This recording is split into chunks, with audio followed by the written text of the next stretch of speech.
Elisabeth Borne ne cédera pas.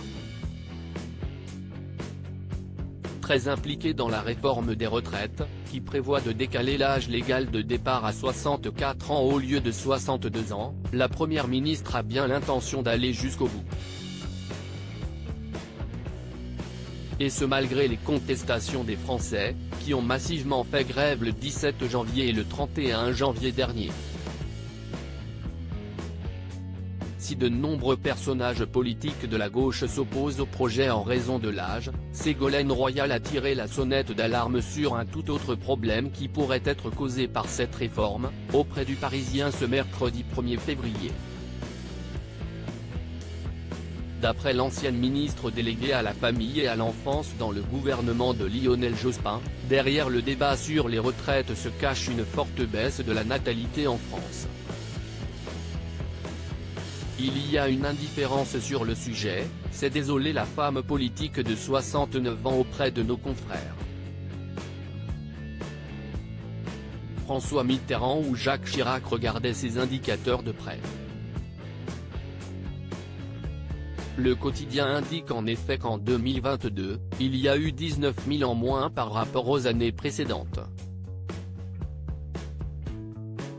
Avec 723 000 naissances, le pays atteint point le plus bas depuis 30 ans, est-il écrit.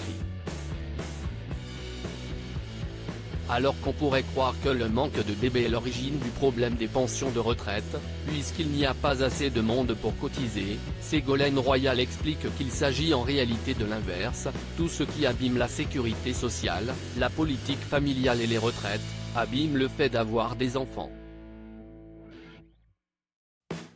Les jeunes ont peur pour leur grand âge. Ils ne mettent au monde 1 ou 2 enfants.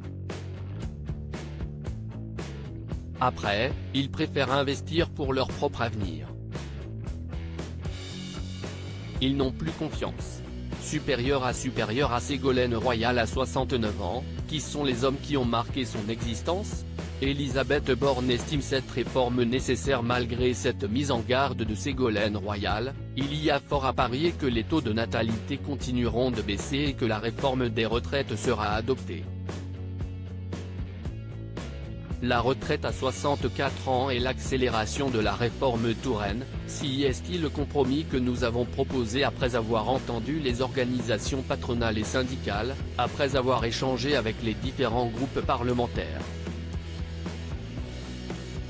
Et, je vous le dis, si est-il nécessaire pour assurer l'équilibre du système, a asséné Elisabeth Borne sur France Info le 29 janvier, plus intraitable que jamais. Pour l'heure, le gouvernement semble plus porté sur les modes de garde des enfants plutôt que d'encourager à la procréation, de peur d'être taxé de conservatisme, selon Le Parisien. Le candidat Macron a promis pendant la présidentielle 2022 le droit opposable à la garde d'enfants et un service public de la petite enfance.